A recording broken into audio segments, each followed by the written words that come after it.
Hi friends, సూర్యభగవాన్ని ప్రచండ కిరణాలు ప్రకృతిని కొత్తగా సాగు చేసే పవిత్ర సమయం.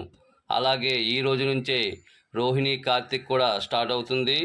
ప్రతి ఒక్కరూ చాలా జాగ్రత్తగా ఉండాలి. మొన్నటిదాకా 40, 38, 45 డిగ్రీలతో ఎండలు విపరీతంగా కాసినాయి. ఈ రోజు నుంచి మరీ ఎక్కువగా కాస్తుంది. చాలా జాగ్రత్తగా ఉండాలని, బయటికి వెళ్ళే వాళ్ళు కూడా గొడుగులు వేసుకు వెళ్ళాలని కోరుతూ, జై సూర్యభగవాన్. ప్రతి ఒక్కరూ ఎండ తీవ్రత ఎక్కువగా ఉంటుంది, జాగ్రత్తగా ఉండాలి. అలాగే మొక్కలు కూడా నాటితే చాలా మంచిదని కోరుతూ, జై భారత్, నో ప్లాస్టిక్ కవర్స్. నేను మీ పులిహార్ని. జై భారత్.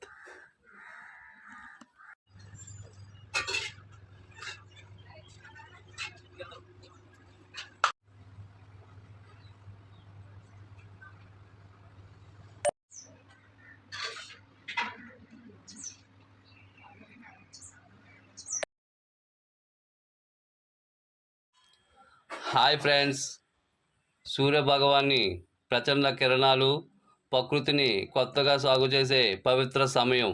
అలాగే ఈ రోజు నుంచే రోహిణి కార్తీక్ కూడా స్టార్ట్ అవుతుంది. ప్రతి ఒక్కరూ చాలా జాగ్రత్తగా ఉండాలి.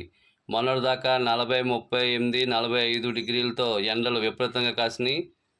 ఈ రోజు నుంచి మరీ ఎక్కువగా కాస్తుంది. చాలా జాగ్రత్తగా ఉండాలని, బయటికి వెళ్ళే వాళ్ళు కూడా గొడుగులు వేసుకు వెళ్ళాలని కోరుతూ, జై సూర్యభగవాన్. ప్రతి ఒక్కరూ ఎండ తీవ్రత ఎక్కువగా ఉంటుంది, జాగ్రత్తగా ఉండాలి.